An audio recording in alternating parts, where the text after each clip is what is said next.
दिल्ली आए हैं, जाएंगे बाद में कॉलेज पे लाल किला देख लें। अगर हमारा बेटा कलकत्ता आ जाएगा यूनिवर्सिटी में पढ़ने के लिए, यूनिवर्सिटी जाएगा परसों और पहले वो हावड़ा का ब्रिज देखने जाता है, कलकत्ता का मेट्रो देखने जाता है।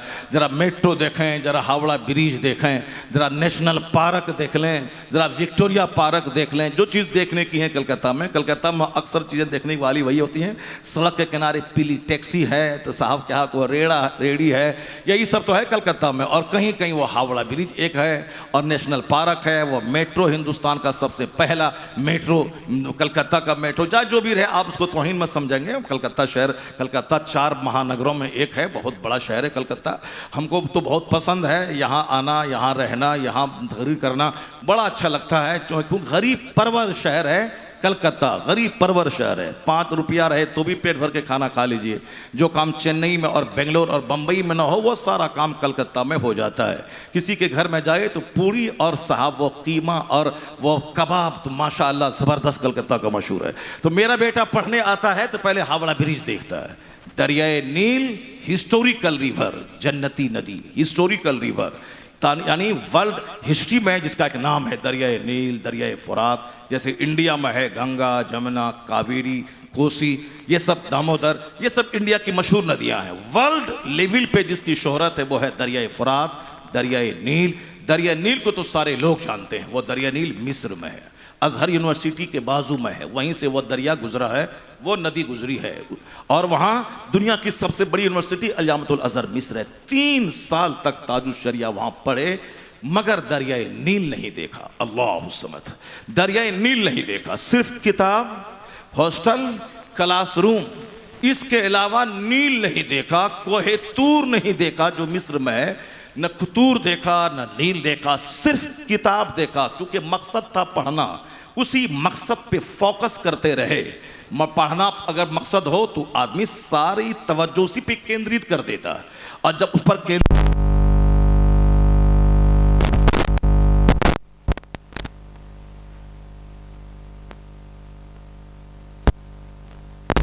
हट के तो दिमाग में तो 1 लाख बातें आती हैं। जैसे हमारा मकसद हयात है अल्लाह की इबादत करना। अब इबादत से बंदा हट गया तो बच्चे के लिए रो रहा है, मकान के लिए रो रहा है, कर्ज अदा करने के लिए रो रहा है, अच्छा खाने पीने के लिए रो रहा है। अल्लाह के लिए कभी नहीं रोया, जन्नत के लिए कभी नहीं रोया, अब मकान के लिए रो रहा है। तो चलो मकसद से हटा तो अब बेशुमार फालतू चीज़ों के लिए रो रहा है। और ये कुदरत का कानून है, जो जन्नत के लिए रोएगा वह दुनिया के मकान के लिए नहीं रोएगा, और जो जन्नत के लिए नहीं रोएगा उसको तो अपने मकान, अपनी दुकान के लिए रोना पड़ेगा। तो आज रो रहे हैं लोग दुनिया के लिए, पैसे के लिए, कारोबार के लिए रो रहे हैं। जन्नत के लिए जो नहीं रोएगा उसको दुनिया के 2 पैसे के लिए रोना पड़ेगा। मकसद पर अगर फोकस करे बंदा, बेशुमार वसवसात से, सयाह ख्यालात से बंदा बच जाएगा। न डिप्रेशन का मरीज होगा, न वह पागल होगा, न जहर खा के मरेगा, न बिल्डिंग से कूद के मरेगा। चूंकि पैसा नहीं मिला कूद गया, लड़की नहीं मिली जहर खा के मर गया, मकान नहीं बना पाया 10 साल में कलकत्ता में तो सुसाइड कर लिया। यही मकान, यही दुकान, यही बीवी, यही बच्चा। तो जो जन्नत पर ध्यान केंद्रित नहीं करेगा, अल्लाह की मार्फत का नूर हासिल नहीं करेगा, मकसद हयात है इबादत करना, ये नहीं करेगा तो उसको बीवी के लिए, दामाद के लिए, बच्चों के लिए रोना पड़ेगा। मकसद पर फोकस करने से बेशुमार टेंशन से बंदा बच जाता है। मकसद है तालीम, इल्म हासिल करने के अलावा कुछ नहीं। उसके वक्त नौकरी करेंगे, बात पढ़ने लिखने के बाद में सोचा जाएगा, अभी सिर्फ और सिर्फ पढ़ना है। 1 लाख में 2-3 बच्चे होते हैं जो अरबी जबान फर्राटे से 24 घंटे बोलें, जो दीनियात की सारी किताबों का मुताला कर लें, सारे प्रॉब्लम्स का सॉल्यूशन उसको आ जाए। वरना किसी में एक फ़न है तो दूसरा फ़न कमज़ोर है, ये है तो वो नहीं है। और फिर 20 साल पढ़ने के बाद जिस अरबी मदरसे में पढ़े 1 लाइन अरबी बोलना नहीं आ रहा है, 20 साल जिस मदरसे में पढ़े 1 जुमला उर्दू लिखने के लिए नहीं आ रहा, क्योंकि फोकस पढ़ाई नहीं थी। फोकस है अच्छा खाना है, कुरान खानी में जाना है, 10 रुपए कमाना है और अच्छा जूता पे खरीदना है, अच्छा कपड़ा पहनना है, तो फोकस उस पर नहीं किया। तो 20 साल पढ़ने के बाद भी जाहिल का जाहिल रहा। अब वह फित्न फसाद की बातें करेगा, अब वह दूसरों के पीछे पड़ा रहेगा। खुद चूंकि अच्छा खतीब बना नहीं, मुवर्रिख बना नहीं, मुसन्निफ बना नहीं, मुअल्लिफ बना नहीं, एक ज़बरदस्त इमाम बना नहीं, मुहद्दिस बना नहीं, मुफक्किर बना नहीं, तो अब वो क्या करेगा? वह दूसरों के पीछे पड़ा रहेगा कि हम यहाँ हैं तो हमको 300 मिलता है, वो आया तो 30,000 मिल गया। यही सब सोचता रहेगा। फोकस तालीम पे जो करेगा वो पढ़ने के बाद नहीं मोहताज रहेगा इज्जतों का, बल्कि वह भागेगा नहीं मदरसा से, बल्कि मदरसे ही में रह के मुताला करके तमाम लोगों में आला तरीन इज्जत का मालिक हो जाएगा। यानी जो फोकस तालिब इल्मी के ज़माने में किताब पे करेगा। ताजुल शरिया हिंदुस्तान से मिस्र गए, दरियाए नील नहीं देखा, मिस्र के गार्डन को नहीं देखा, वहां फिरौन की डेड बॉडी है, वहां के मुर्दा अजायब घर में म्यूजियम में, उसको देखने नहीं गए कि देखें फिरौन की डेड बॉडी कैसी है। सारा फोकस किताब पे, दरसगाह पे, मदरसे पे। नतीजा क्या निकला? 3 साल के बाद जब रिजल्ट आउट हुआ तो सिर्फ अरब नहीं, अरबों अजम के लाखों बच्चों में मकाम इम्तियाज अगर किसी ने हासिल किया तो ताजुल शरिया की जाते के नाम थी। यानी प्लेस ऑफ डिस्टिंक्शन, मकाम इम्तियाज हासिल किया सरकार ताजुल शरिया ने। यह है इल्मी इनकलाबी शख्सियत का कारनामा। कोई गुटखा लेके बैठा है, कोई सिगरेट लेके बैठा है, कोई झाम लेके बैठा है, कोई काला बाबा बना हुआ है, कोई पीला बाबा बना हुआ है, कोई लाल बाबा बना हुआ है। लाल बाबा बनना, काला बाबा बनना, पीला बनना, ये तो आसान है। जैसे मैं काला बाबा बना हुआ हूँ, काला कपड़ा मिलता है दुकान में, काला कपड़ा खरीदा, काली लुंगी, काला जुब्बा, काली पगड़ी, काली टोपी, काला बाबा। लाल बाबा जैसे हमारे मौलाना साहब लाल तौलिया रखे हुए हैं, लाल तौलिया, लाल जुब्बा, लाल पगड़ी, लाल पट्टी, लाल बाबा हो गए। अब हरी लुंगी, हरा कुर्ता, हरी पगड़ी, हरा तौलिया, हरा बाबा, ये तो बहुत आसान है। लेकिन अल्लाह वाला बनना बहुत मुश्किल काम है। गौसे आजम 25 साल पढ़े, 25 साल दरिया में रह के दरख्त के पत्तों को खाकर अल्लाह की मार्फत का नूर हासिल किया। तब 50 साल के बाद जलवत में आए, मस्जिद में आए तो मस्जिद को मालामाल कर दिया, मदरसे में आए तो मुर्दा मदरसे को जिंदगी अता कर दी। और जब दरसो तदरीस वाज नसीहत पे आए तो 70,000 अवाम को खिताब करने वाला दुनिया का सबसे बड़ा मुकर्रिर बन गए। यहाँ तक कि 400 उलमा बैठ के रहे तकरीर लिखने वाले, और कई लाश आपकी मजलिसों से उठती थी।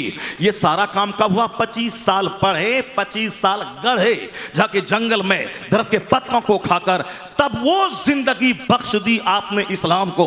फरमाते हैं गौसे आजम के एक बार मैं बाहर से बगदाद आ रहा था, रास्ते में देखा एक शख्स नीम मुर्दा पड़ा है। वो उसने मुझको कहा अब्दुल कादिर मुझे उठाओ। मैंने हाथ पकड़ा, वो खड़ा हो गया, और जब खड़ा हुआ तो चेहरे पे गोश्त भर गया, बदन में तवानाई आ गई, चुस्त और दुरुस्त हो गया।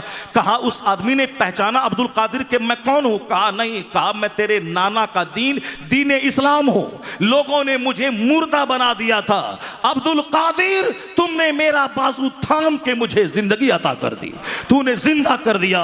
कहते हैं गौसे पाक के जब मैं बगदाद की जामा मस्जिद में पहुंचा, पहली बार मैंने देखा कि लोग दो सफ में खड़े होकर कहते हैं अस्सलामु अलैका या मुहय्यद्दीन, ए दीन के जिंदा करने वाले आपको सलाम। कहते मेरा नाम तो अब्दुल कादिर था, मगर पहली बार मैंने मुहिउद्दीन लोगों की जबान से सुना।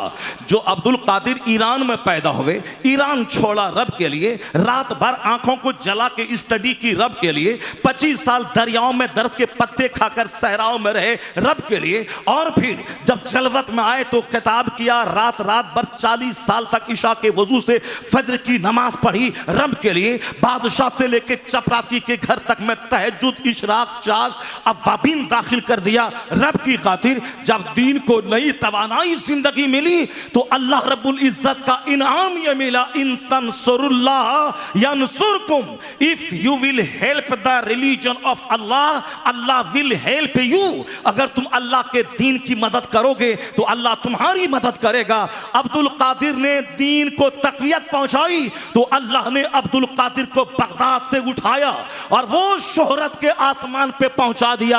आज 50 करोड़ लोग अपने नाम के साथ लफ्ज़ कादरी जोड़े हुआ है। पता चला ये 50 करोड़ अब्दुल कादिर का गुलाम है जो अपना सब कुछ मिटा दिया रब के लिए। रब ने उसे करोड़ों नाम के साथ शामिल करके आला किस्म की जिंदगी अता फरमा दी। A man who dedicates his life for the sake of Allah, जो अपना जीवन अल्लाह के लिए समर्पित कर देता है, अल्लाह उसे इज्जत देता है, मकबूलियत देता है, शोहरत देता है। अब जरा गौर से सुनिए मेरी बात, बीच में सारी बातें आ गई। मैं आपसे कह रहा था कि सिर्फ तवज्जो से गौर व फिक्र करेंगे तो सारे मसले का हल निकल आएगा। जैसे हमने इस पर गौर किया तो सारा गुरूर ख़त्म है। अल्लाह की बहुत बड़ी नेमत है कि अल्लाह ने हमें ईमान और इस्लाम की दौलत दी है। ईमान सबसे बड़ी दौलत है। अल्लाह चाहता हमें जानवर बना देता, मगर इंसान बनाया। इंसान में बहुत सारे यहूदी काफिर हैं, नसरानी हैं, मगर उस घर में नहीं पैदा किया, मोमिन घर में पैदा किया। और मोमिन घर में जब पैदा हुआ तो ऐसा नहीं कि मोमिन घर में पैदा हुआ तो मोमिन ही रहेंगे, ऐसा भी नहीं है, बल्कि मोमिन घर में पैदा होने वाला भी काफिर हो जाता है। मोमिन घर में पैदा हुआ, नौकरी के शौक में काफिर हो गया। किसी लड़की को देखा, उसका चेहरा इसको काफिर बना दिया। लड़की को वो चाहिए हमको, चाहे इस्लाम छूटे, ईमान छूटे, जन्नत छूटे, कुछ भी छूटे, मगर ये लड़की हमको चाहिए। तो अब बहुत सारे लड़के भाग गए, बहुत सारी लड़कियां भाग गई। ये इसलिए हुआ है कि चूंकि लड़के ने ईमान को नहीं जाना, लड़की ने ईमान को नहीं जाना, आखिरत को नहीं जाना। नतीजे में दुनिया की हकीर सी छोटी सी नेमत को देखकर दीन ईमान सब लुटता हुआ चला गया। तो मैं आपसे कहना चाहता हूं, ईमान है क्या? हर माँ बाप पे लाजिम है कि अपने बच्चों को बता दे कि ईमान है क्या। मकान दुकान बाद में छोड़ने के बारे में सोचे, सबसे पहले यह सोचे कि मोमिन कामयाब है। मोमिन वही जिसके पास ईमान की दौलत है। ईमान का मतलब अल्लाह मेरा मालिक है, अल्लाह मेरा खालिक है, सारी दुनिया का हाकिम मेरा रब है। और रब का पता मुस्तफ़ा ने बताया है। अल्लाह ने महबूब को अपनी दलील बना के भेजा, सरकार दो जहां को हम अपनी दलील बना के भेजा। मुस्तफ़ा को देख खुदा की मार्फत का नूर मिल जाएगा। सरकार दो जहां के मोजज़ात, उनके कमालात, उनके इख्तियारात, उनके तसर्रुफात, यानी हुजूर इस्लाम की परफेक्ट दलील है। जब हुजूर के हाथ उठ रहे हैं, चांद के दो टुकड़े हो रहे हैं, तब दुनिया वाला देखा कि मैं जिस चांद को सजदा कर रहा हूं वो चांद मुस्तफ़ा के इशारे पे दो टुकड़ा हो रहा है। पता चला कि चांद खुदा नहीं है। अगर ज्यादा शक्तिशाली चांद को मानना है तो जो चांद जिनके इशारे पे महवे गर्दिश है उसको शक्तिशाली माना जाए। जिस सूरज के सामने दुनिया हाथ टेक कर खड़ी थी, वह सूरज मुस्तफ़ा के इशारा पाने के बाद डूबा हुआ वापस आ गया। दुनिया ने देखा कि जिस सूरज को मैं कहता हूं शक्तिशाली, ये तो उनके इशारे पे डूब करने के बाद भी निकल आता है। इसका मतलब है कि इससे ज्यादा शक्तिशाली मुस्तफ़ा है। पत्थर के सामने दुनिया खड़ी है, मगर वो पत्थर मुस्तफ़ा के कदमे नाज को पाकर अपने सीने में हुजूर के पाक के नक्श को उभार लेता है। पत्थर में वज्द आ जाता है, जलजला बर्पा होता है, पत्थर कांपने लगता है मुस्तफ़ा के कदम को देखकर। तो अब एक पत्थर का पुजारी वह देख ले कि पत्थर से ज्यादा, पत्थर जिसके इशारे पे नाचे कूदे उछले, पत्थर जिसके इशारे पे फट जाए, वो तो मुस्तफ़ा है। तो अब सारी दुनिया आए मुस्तफ़ा के पास। शक्तिशाली को ही अगर खुदा कहना है, आओ मुस्तफ़ा के पास। सूरज से ज्यादा ताकत यहां है, चांद जिनकी गुलामी करे वो यहां है, पत्थर जिनका कलमा पड़े वो यहां है, जानवर जिनको सजदा करे वो यहां है। अल्लाह ने दलील बना के मुस्तफ़ा को भेजा। तो मुस्तफ़ा के पास जब दुनिया आई चल के, अगर सजदा ही करना है, खड़ा ही रहना हाथ जोड़कर सूरज और चांद के सामने, तो सूरज और चांद जिसका गुलाम है उनकी बारगाह में आ जाओ। जब दुनिया मुस्तफ़ा के पास आई तो देखा कि ये अपनी पेशानी को जमीन पर रख के कहता है, सुबहान रब्बियल आला, पाक है मेरा रब जो सबसे बड़ा है। अब दुनिया ने बगैर किसी दलील के पहचान लिया कि जो सबसे बड़ा ताकतवर वो किसी ताकतवर के सामने सजदारेज है। इसका मतलब है कि खुदा वही है जिसको मोहम्मद मुस्तफ़ा खुदा मान रहा है, जिसको मुस्तफ़ा सजदा कर रहा है। मुस्तफ़ा खुदा की दलील बन के आए कि दिमाग के सारे एतराज़ात का जवाब बन के मुस्तफ़ा जान रहमत तशरीफ ले आए। अगर सोच खुदा की मार्फत का नूर हासिल करना हो तो पैगंबर आज़म की ज़िंदगी का मुताला कर लिया जाए। इसलिए हुजूर ने कहा कि अल्लाह एक है। हुजूर ने कहा कि मरने के बाद हिसाब किताब देना है। हुजूर ने कहा कि ये दुनिया के 10, 20, 50, 100 साल जो हैं ये ट्रायल, आजमाइश का पीरियड है। असल में इसी पीरियड पे हिसाब किताब जन्नत और जहन्नम है। यहाँ जो अल्लाह पर ईमान लाया, आखिरत पर ईमान लाया, हिसाब किताब पे ईमान लाया, सारे नबियों रसूलों पे ईमान लाया, नबियों की ताज़ीम की, मोहब्बत की, चूँकि अक़ीदा तौहीद उस वक्त स्ट्रॉन्ग होता है जब बंदा मुस्तफ़ा जान रहमत से शदीद मोहब्बत करता है। अल्लाह ने मुझ पे कुरान नाजिल नहीं किया, अल्लाह ने महबूब पे नाजिल किया। अल्लाह ने हमको नहीं कहा कि मैं खुदा हूँ, महबूब से कहा कि आप दुनिया वालों से कहिए कि अल्लाह एक है। कहिए कुल हुवल्लाहु अहद, अल्लाह एक है। हुजूर पर वही नाजिल हुई। हुजूर ने दुनिया वालों से कहा कि अल्लाह एक है, सारी कायनात का खालिक मालिक वही है, मैं उसका रसूल बन के आया हूँ, मैं उसका पैगाम लेके आया हूँ। यानी हुजूर से जितनी सख्त मोहब्बत पैदा होती जाएगी, अक़ीदा तौहीद, अक़ीदा आखिरत, अक़ीदा क़यामत, अक़ीदा हश्र व नश्र, अक़ीदा हिसाब व किताब, ये सारा अक़ीदा स्ट्रॉन्ग होता रहेगा। इस फितनों फसाद के वक्त में ये बता दें कि कौन सबसे ज्यादा रसूल पाक की अजमत पे, हुजूर की ताज़ीम पे, हुजूर के इख्तियारात पे, हुजूर के इल्म गैब पर, हुजूर की शान बयान करने पर सबसे ज्यादा कौन आलिम दीन है, कौन शख्सियत है जो सबसे ज्यादा फोकस कर रही है। अगर आप तलाश करेंगे पूरी दुनिया में तो सरकार दो जहां से करीब करने वाला, हुजूर की मोहब्बत का जाम पिलाने वाला, अकीदे आखिरत को स्ट्रॉन्ग करवाने वाला, ये जो अगर कोई जात है तो वो जात का नाम इस सदी में इमाम अहमद रजा का फाज़िल बरेलवी है।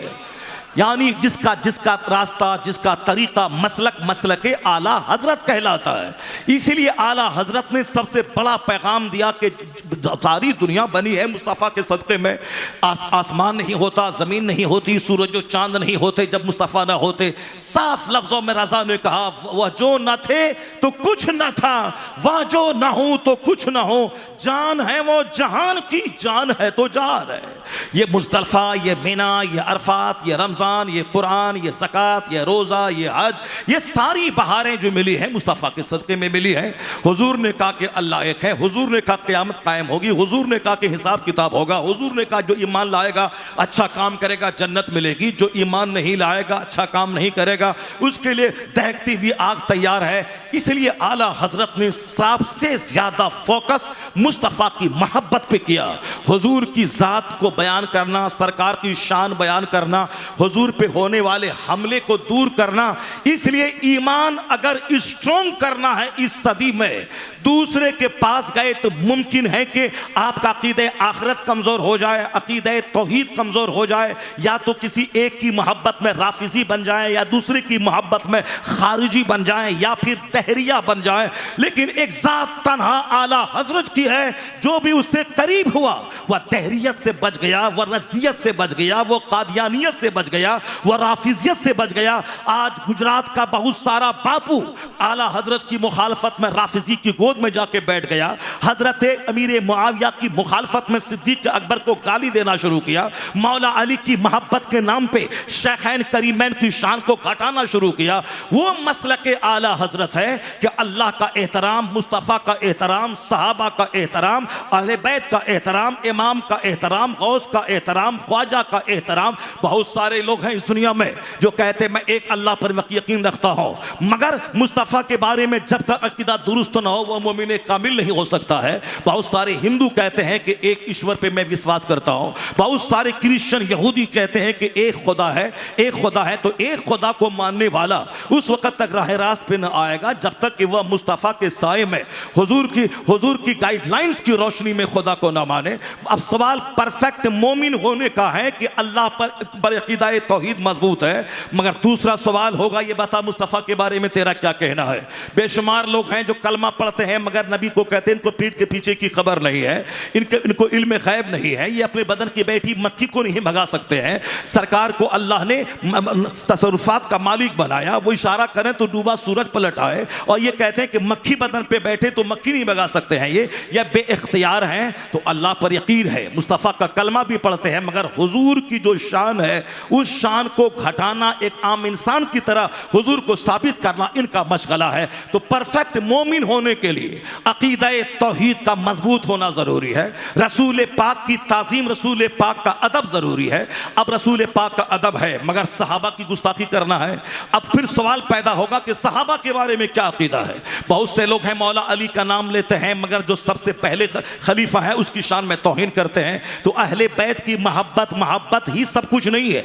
अहले बैत से भी प्यार हो, सहाबा की भी ताज़ीम हो, वरना कोई हसन हुसैन जिंदगी भर करता रहे, अगर बुग़्ज़े शेखैन करीमैन है तो वह जहन्नम चला जाए। अगर कोई जिंदगी भर शेखैन करीमैन की मोहब्बत का दम भरे और मौला अली से बुग़्ज़ रखे चिढ़े, वो भी जहन्नम चला जाए। तो परफेक्ट मोमिन होने के लिए एक जुमला चाहिए। पहले तो कहता था कि मैं मोमिन हूं, दूसरा क्वेश्चन राइज नहीं होता था। लेकिन जैसे जैसे समाज में खुराफात पैदा हुआ, नए नए गढ़ के लोगों ने अकीदा जन्म दिया। अब इतराज पैदा होता चला गया कि अल्लाह के बारे में अकीदा है तो कैसा है। ये वहाबी बोलता है कि अल्लाह ताला इंसान के जिस्म की तरह एक जिस्म है, वो अर्श से नीचे उतरता है, जैसे मैं मेंबर से नीचे उतरता हूँ वैसे अल्लाह उतरता है, जबकि अल्लाह रब्बुल इज्जत किसी की तरह नहीं है, वो हमारे हाथ की तरह उसका हाथ नहीं है, मगर वो अल्लाह को मानता है, मगर वो शक्ल सूरत वो तस्लीम करता है जैसे सऊद या वहाबिया है। बहुत से लोग कहते हैं मैं हुजूर को मानता हूँ, मगर ये कहता है कि वो आलिम गैब नहीं है, वो पीठ के पीछे की खबर नहीं है। बहुत से लोग कहते हैं कि मैं सहाबा को मानता हूँ, हुजूर ने कहा मेरे सहाबा को गाली मत दे, मैं सब सहाबा को मानता हूँ, मगर अमीर मुआविया को मैं सहाबी नहीं मानता हूँ, उनके बेटे ने अहले बैत अतहार का कत्ल किया है, बेटा को खलीफ बादशाह बना के उसने बहुत बड़ा जुर्म अजीम का मुर्तकिब हुआ है। माअज़ल्लाह, यहाँ तो नबी का बेटा काफिर हो गया और यहाँ एक सहाबी का बेटा अगर फासिक अगर हो जाए, इसमें ताजुब की क्या बात है। मगर अक्ल जब छीन ली जाती है तो बंदा इतिहास पढ़ता है, कुरान नहीं पढ़ता, बंदा तारीख पढ़ता है, हदीस नहीं पढ़ता। तारीख कोई आदमी लिखता है जिसमें गलती का एहतमाल है, मगर कुरान अल्लाह का कलाम है, हदीस मुस्तफ़ा का कलाम है। वह तारीख जो हदीस और कुरान से न टकराए वो एक्सेप्टेबल है, और जो तारीख कुरान हदीस से टकराए उसे रद्दी की टोकरी में डाल दिया जाए, क्योंकि फर्स्ट एंड फॉरमोस्ट हमारे लिए रिमार्केबल है कुरान करीम और हदीस पाक। ये तारीख पढ़ पढ़ के सहाबा को गाली देने वाला, अमीर मुआविया की शान घटाने वाला, मौला मौला करने वाला, मौला मौला करते मर जाओ, मगर होगा वो जहन्नमी अगर सिद्दीक अकबर की तौहीन करता है, अगर उमर फारूक आजम की शान घटाता है, हजरत उस्मान गनी को गाली देता है, तो मौला मौला करना काम नहीं देगा। ये जो पाकिस्तान के चंद सरफिरे ये व्हाट्सएप मैगजीन देख करके हमारे बच्चे जो मौला मौला मौला कर रहे हैं, हमारे बच्चे जो नात खानी उसी स्टाइल में कर रहे हैं, हमारे बच्चे हिंदुस्तान के वह इंजीनियर मोहम्मद अली मिर्जा के प्रोग्राम देखकर उनके वीडियोस को देख के इनका दिमाग खराब हो रहा है। मैं कहता हूं तुम हिंदुस्तान से बड़ा कौन है पाकिस्तान? जिस पाकिस्तान के मौलवी की तू पैरवी करता है, वहां के शायर की तू पैरवी कर रहा है, वहां के वीडियोस को देख के उसकी नकल तू इंडिया में कर रहा है। वह हिंदुस्तान में क्या नहीं है जो तू पाकिस्तान को देखता है? बरेली हिंदुस्तान में है, अजमेर हिंदुस्तान में है, हिंदुस्तान में है, दिल्ली हिंदुस्तान में है, कुतुबुद्दीन बख्तियार काकी हिंदुस्तान में है, साबिर पाक हिंदुस्तान में है, मुफ्ती आजम हिंद हिंदुस्तान में है, ताजु शरिया हिंदुस्तान में है, ताइदे मिल्लत हिंदुस्तान में है, और अभी सबसे बड़े रहनुमा हुजूर मुहद्दिस कबीर अल्लामा ज़ियाउल मुस्तफा हिंदुस्तान में। जिंदाबाद जिंदाबाद, वाह वाह वाह वाह, अल्लाहु अकबर, या रसूल अल्लाह।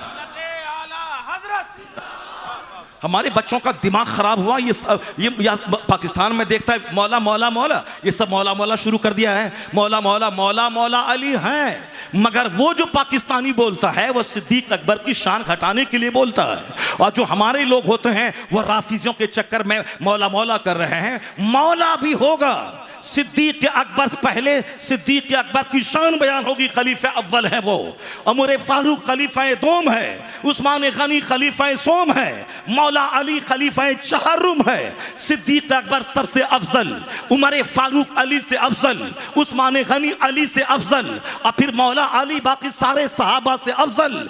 सबकी अलग अलग क्वालिटी है। हजरत अली है मुस्तफ़ा शहरे इल्म का दरवाजा मौला अली है, उस्मान गनी जुन्नूरैन है, उमर फारूक आजम वो है, नबी ने कहा अगर मेरे बाद कोई नबी होता, अगर पॉसिबल होता तो उमर नबी होता। और सिद्दीक अकबर के बारे में मुस्तफ़ा कहते हैं सिद्दीक के माल ने जितना मुझको नफा दिया उतना किसी के माल ने नहीं दिया। और फिर सिद्दीक मेरा दोस्त है, यारे गार है, मेरा रफीक है, सबका दोस्त होता है, मेरा दोस्त सिद्दीक है। कब्र में भी दोस्त है, बदर में भी दोस्त है, उहद में भी दोस्त है, जाहिरी जिंदगी में जमीन पे दोस्त है, मक्के में दोस्त है, मदीने में दोस्त है, कब्र में दोस्त है, हश्र में दोस्त है, जन्नत में दोस्त है। इसलिए सबसे अफजल सिद्दीक अकबर की जात गिरामी। तो नारा सबसे पहले सिद्दीक अकबर का लगे, उमर फारूक का लगे, उस्मान गनी का लगे, फिर मौला अली का लगे। ये बता दे इंजीनियर मोहम्मद अली मिर्जा जैसा भांडू आदमी, उसको हिंदुस्तान का छोकरा पढ़ पढ़ के गुमराह हो रहा है, आलिमों से दूर हो रहा है, मशाइख से दूर हो रहा है, और पाकिस्तानी को पढ़ के लोग आला हजरत से दूर हो रहा है। मैं कहता हूं आला हजरत जिसका नाम वहाँ के अमीर अहले सुन्नत लेते हैं, वहाँ के बड़े बड़े मौलाना लेते हैं, जब वह लोग हिंदुस्तान आके देखना चाहते हैं तो तुम पाकिस्तान क्यों देखता है? तुम उनके वीडियोस क्यों देखता है? तुम्हारे हिंदुस्तान में क्या कमी है? तुम्हारे हिंदुस्तान में ख्वाजा है जो 90 लाख को ईमान दिया, तुम्हारे हिंदुस्तान में अहमद रजा है जो कई करोड़ को काफिर होने से बचाया। जब ईमान देने वाला यहाँ है, ईमान बचाने वाला यहाँ है, तो हमारा मरकज़ अहले सुन्नत बरेली शरीफ यहाँ। सुभान अल्लाह, सुभान अल्लाह, वाह वाह वाह, जिंदाबाद जिंदाबाद। ये बोलता है कि बरेली मरकज नहीं है, वहाँ मदरसा नहीं है, वहाँ कॉलेज नहीं है, वहाँ ये नहीं है, वहाँ वो नहीं है। क्यों सुनता है? दिमाग क्यों परेशान करता है? इसीलिए तो कहा गया है कि अपने पीर का दामन थाम ले। बेशुमार 10, 20, 50 लोगों की बातें सुनने से बेनियाज हो जा, वरना दिमाग खराब हो जाएगा। ये ऐसा बोलेगा, वो वैसा बोलेगा, सामने वाला वैसा बोलेगा, वो वैसा बोलेगा, पागल हो जाएगा।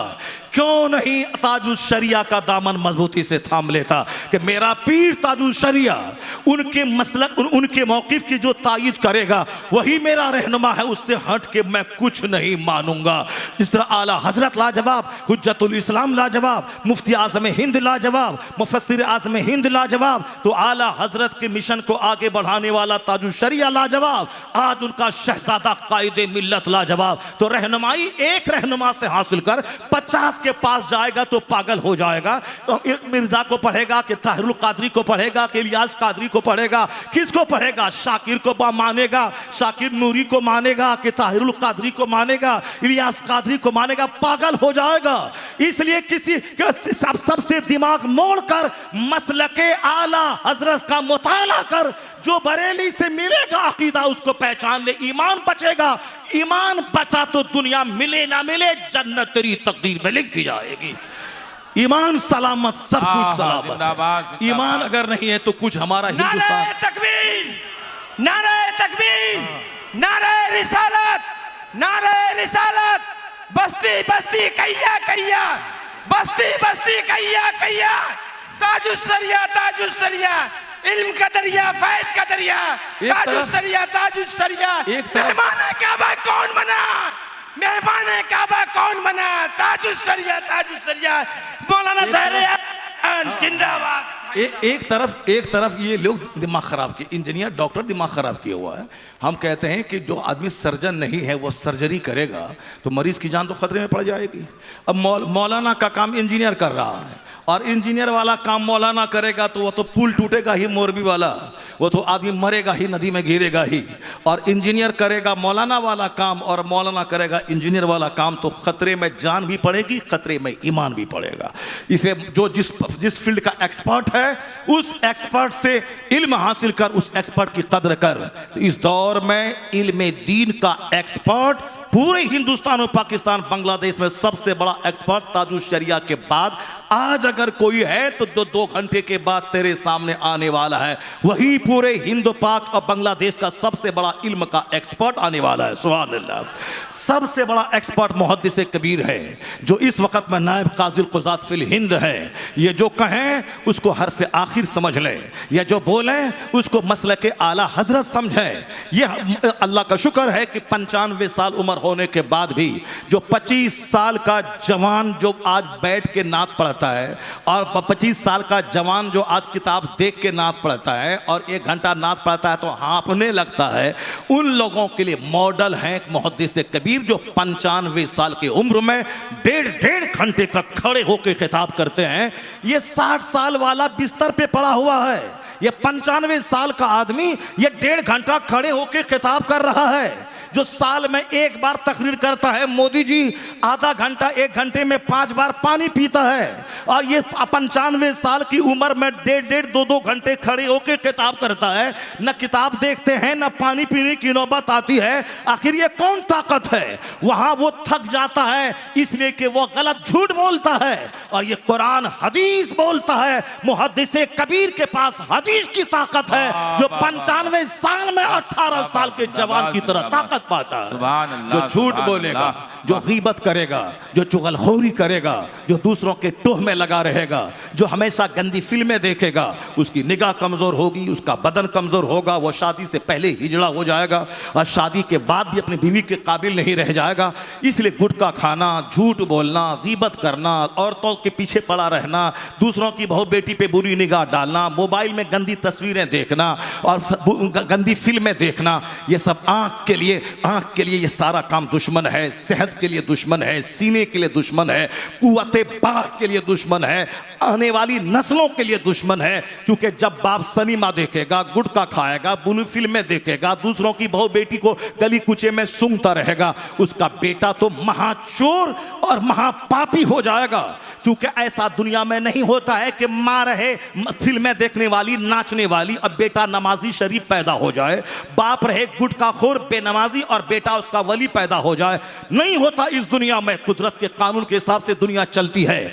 आम के पेड़ से सेब नहीं निकलता है, गेहूं डालकर वहां से बासमती धान नहीं निकलता है, अब कपास से वहां अखरोट नहीं निकलता है। जैसी जमीन वैसी फसल। तो शादी लज्जत के लिए मत किया कर। शादी होती है एक अच्छी औलाद को दुनिया में छोड़ने के लिए, और अच्छी औलाद बंजर जमीन से नहीं पैदा होती है। आम के पेड़ से आम, कटहल के पेड़ से कटहल। तो उसी तरह जैसी माँ वैसा बच्चा, जैसा बाप वैसी औलाद। तुमने नहीं देखा जब बाप है दिन भर जिहाद करने वाला और रात भर सजदा करने वाला, कभी खिलाफे तकवा कोई काम हो जाए, उस दाग को धोने के लिए 10 साल गुलामी करने वाला, उसके बाद भी माफी ना हो तो फिर क्या हो, लूली लंगड़ी अपाहिज गोंगी से ब्याह करने वाला, ताकि यह दाग यहीं धुल जाए, कयामत के दिन अल्लाह के सामने बेदाग होके जाओ। मामूली सा जुर्म, 10 साल की नौकरी, उसके बाद लूली लंगड़ी अपाहिज गोंगी लड़की से शादी करने पे रजामंद हो जाना अल्लाह के डर से, ताकि सारा दाग यहीं धुल जाए,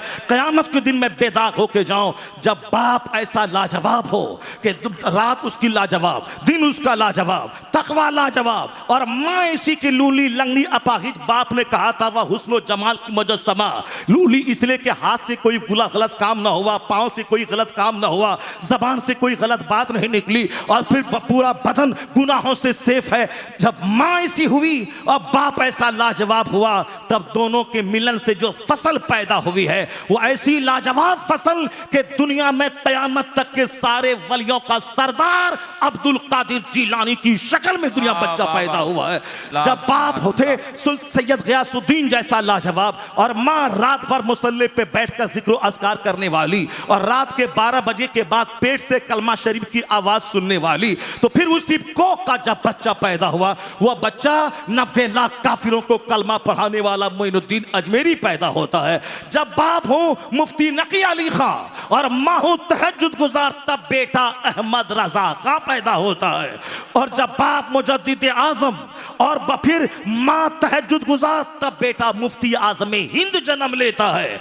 और जब दादा हुज्जतुल इस्लाम के काफिर देखे तो कलमा पढ़े, और नाना मुफ्ती आजम हिंद फासिद देखे तो वली हो जाए। अब बाप मुफस्सिर आजम हिंद 1 लाख मुरीदों की मौजूदगी में मुरीदों के सामने हाथ नहीं फैलाने वाला, और माँ इसी लाजवाब के दीन की खिदमत का मरकज है मदरसा। मदरसिन की तनख्वाहों के लिए जेवर बेचना पड़े, बेचकर मदरसिन की तनख्वाह दिलाने वाली। जब माँ इसी लाजवाब, बाप ऐसा लाजवाब, दादा लाजवाब, नाना लाजवाब, तो उसी कोख का बच्चा हुआ 10 करोड़ कमोबेश मुरीदों का मुर्शिदे बरहक अख्तर रजा का अजहरी का शरिया पैदा हुआ। इसीलिए शादी ब्याह से लज्जत के लिए क्या मत किया कर, शादी ब्याह में फोकस क्या कर कि लड़की कैसी है। क्योंकि आने वाला जो बच्चा है, जो तुम्हारी निशानी है, अल वलद सिर्रुल अबी, यानी औलाद अपने बाप का सीक्रेट और भेद होती है, और औलाद ही तेरी निशानी है। औलाद को देखकर दुनिया वाले तुझको पहचानेंगे। तो शादी या गोरा रंग 5 दिन में काला हो जाता है, और यह टाइट बदन 50 साल के बाद ढीला हो जाता है। उसके बाद फिर ना तेरे पास कमर रहेगी, ना उसके पास हुस्न रहेगा, फिर तो दोनों मौत का इंतजार करेगा। तो क्यों अपनी औलाद को खराब करके दुनिया वालों के सामने अपने आप को जलील करता है। हुस्न को तरजीह मत दे, किरदार को तरजीह दे, कैरेक्टर को तरजीह दे। और यह बात मौलवी नहीं, तेरे पैगंबर का कहना है कि तेरा पैगंबर कहता है, तेरे नबी कहते हैं कि वो काली कलोटी दीनदार औरत काली कलोटी दीनदार औरत तेरे हक में बेहतर है, तेरे हक में बेहतर है। काली कलोटी दीनदार औरत तेरे हक में बेहतर है। हुजूर ने फरमाया ला तज़व्वजू हुन्ना ले हुस्ने हिन्ना, सिर्फ हुस्न देखकर शादी मत कर, यह हुस्न उसे मगरूर बना देगा, यह माल उसे मगरूर बना देगा। अगर अखलाक देख के शादी किया तो फिर यहां तेरा कलेजा ठंडा होगा, और अगर तू मर गया तो फरमा बरदार औलाद तेरे लिए यादगार बन के दूसरों को तेरा मैसेज पहुंचाने वाली यादगार बन के रहेगी। आला हजरत चले गए, मगर आज अख्तर रजा का अजहरी का बेटा कायदे मिल्लत सभाओं से अलग थलग दुनिया वालों को बता रहा है। जब वह लाखों के मजमे में जाते हैं, लोग कहते हैं जब पड़पोता ऐसा है, इनका परदादा आला हजरत कैसा होगा। अल वलदु सिर्रुल अबी। बातें तो बहुत सारी हो सकती है, मगर मेरे पास टाइम नहीं है। मैं सिर्फ ये कहना चाहता हूं कि इस दौर में एक डेफिनेशन चाहिए जिसके बाद अगला कोई क्वेश्चन राइज नहीं होता हो। ये परफेक्ट मोमिन है। अगर आप बोलेंगे अल्लाह पर यकीन है, रसूल पाक के बारे में सवाल होगा। अगर रसूल पाक से मोहब्बत है तो सहाबा के बारे में सवाल होगा। सहाबा से मोहब्बत है तो अहले बैत के बारे में सवाल होगा। अहले बैत और सहाबा से मोहब्बत करने वाला इमाम आज़म को नहीं मानता, बोलता है इमाम आज़म को नहीं मानते हैं, हम फ्री हैं, कुरान हदीस को देख के हम मान लेंगे। फिर जो इमाम आज़म को ना माने वो कब कैसे नमाज पढ़ेगा? वो ऐसे उठा के पढ़ेगा कि ऐसे करके पढ़ेगा कि पीछे बांध के पढ़ेगा कि आगे बांध के पढ़ेगा? परेशान हो जाएगा, मर जाएगा। इन इमामों ने मेरे लिए जीना आसान कर दिया है। उन्होंने तहकीक की है और गोता लगाया है इल्म के समंदर में, और हमारे सामने उन्होंने नारे रिसालत, हुजूर गाज़ी मिल्लत, उलमाए अहले सुन्नत, मसलके आला हजरत, इमाम अहमद रजा कॉन्फ्रेंस, नारे तकबीर, नारे रिसालत। सुभान तशरीफ रखें, आप आजाद तशरीफ रखें, बैठ जाएं सारे लोग, बैठ जाएं। माशाअल्लाह, ये देख लें सब, ये देखें हमारा शेर हिंदुस्तान का आ गया। सुभान अल्लाह, सुभान अल्लाह। दूसरा सब शेर वो साहब सब दबक के बैठा है। देवबंद का शेर दबक गया, नदवा का शेर दबक गया, और बरेली का शेर पार्लियामेंट में भी चिंगाड़ता है और पटना में असेंबली में चिंगाड़ के हुकूमत वक्त को हिला देता है। अब वो शेर आ गया है जिसकी दहाड़ से पार्लियामेंट में मोदी जी डरते रहे, और जिनकी दहाड़ से अभी बिहार की असेंबली में जो मुखालिफ लोग हैं वो सब डरते रहते हैं। अब पता नहीं इसकी ज़बान खुलेगी तो अब ये शेर क्या बोलेगा। अल्लाह तबारक व तआला इस शेर को सलामत रखे और सेहत व तंदुरुस्ती के साथ लंबी उम्र अता फरमाए, मसलक के हक मसलक के आला हजरत की खिदमत की सआदत अता फरमाए। बहुत सारे लोग मसलक का नाम लेते हैं और काम सिर्फ अपना करते हैं, मगर ये हमारा शेर चाहे असेंबली में रहें, चाहे पार्लियामेंट में रहें, चाहे चौपाल पे रहें, चाहे 1 लाख के मजमे में रहें, कुछ भी हो जाए, मगर मसलक का सौदा मेरा शेर नहीं करता है। अल्लाह तबारक व तआला मसलक के आला हजरत के इस सिपाही को खूब चीख चिल्ला कर अपने भेड़ों को बेदीन और मुसले कुलियों से, बेदीनों से बचाने की तौफीक अता फरमाए। मैं कह रहा था कि इस दौर में एक ऐसा नाम जिसके लेने के बाद अगला कोई सवाल नहीं हो, इमाम आज़म के बारे में तेरा क्या अकीदा है? बहुत सारे लोग कहते हैं कि गौसे आज़म से पहले मेरे सिलसिले का शेख आया है, इसलिए गौसे आज़म से बड़े मेरा पीर है। बताएं, गौसे आज़म सारी वलियों के सरदार है, और ये कहते हैं कि मेरा पीर मेरे ख़ानदान का उनसे पहले आए हैं, इसलिए उनसे बड़े हैं। गरीब नवाज के मानने वाले कहते हैं गौसे आज़म से बड़े मेरे गरीब नवाज हैं, चूँकि इनका जो सिलसिला है ये गौसे आज़म के लोगों से भी बड़ा सिलसिला है। तो अब आपका दिमाग ख़राब होगा, किसकी बात माने, इसकी माने, उसकी माने।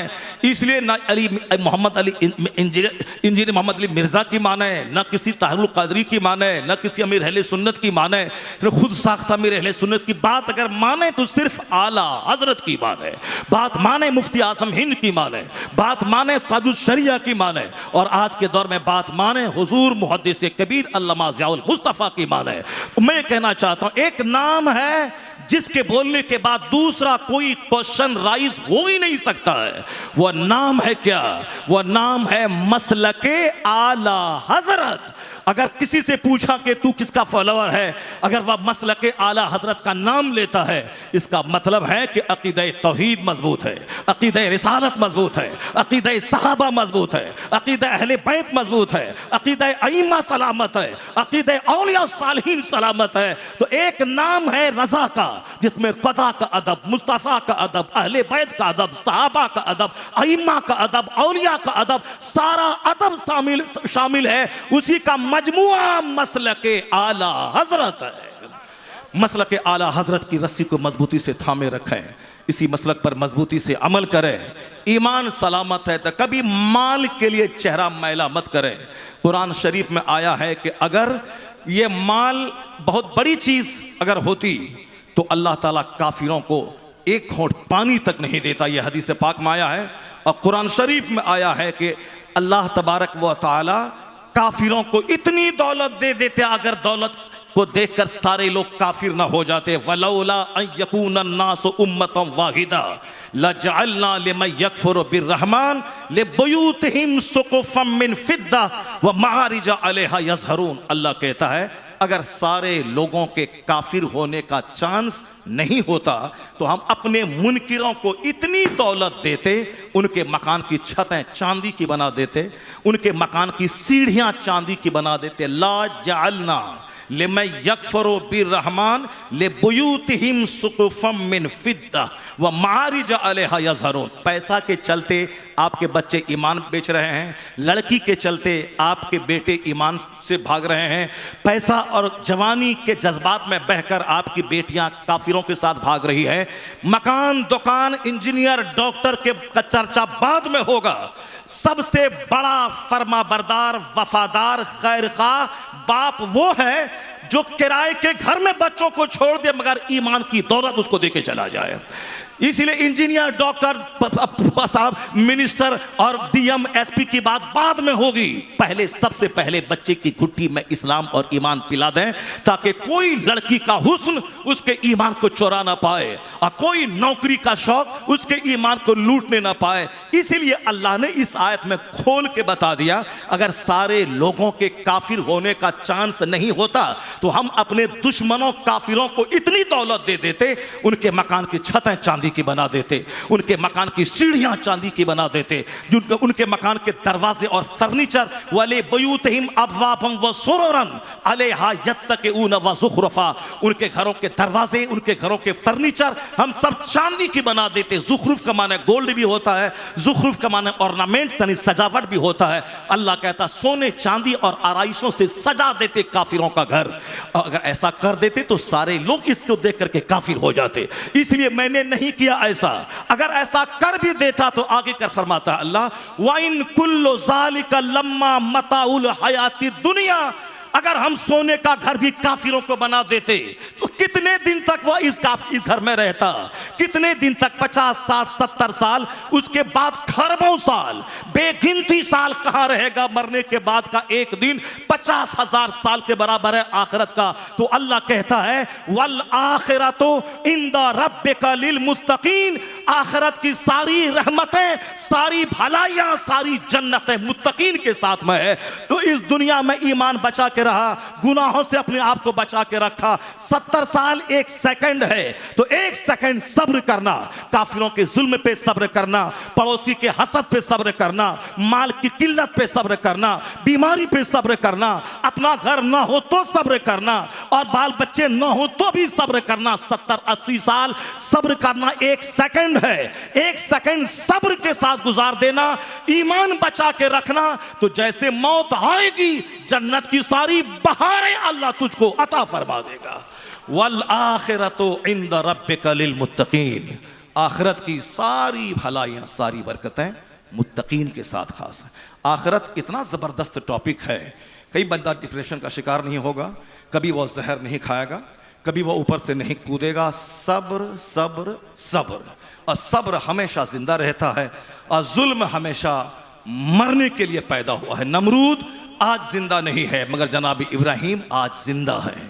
200 करोड़ मुसलमान जब नमाज पढ़ते हैं कहते हैं अल्लाहुम्मा सल्ली अला मुहम्मद व अला आले मुहम्मद कमा सल्लैता अला इब्राहिम व अला आले इब्राहिम। नमरूद मर गया, इब्राहिम जिंदा है। फिरौन डूब गया मगर जनाब मूसा अलैहिस्सलाम जिंदा है। यजीद मिट गया मगर हुसैन जिंदा है। जुल्म मिट गया, सब्र जिंदा है। ये फैक्ट है कि अमेरिका मर जाएगा, इसराइल मिट जाएगा मगर फिलिस्तीन का सब्र जिंदा रहेगा।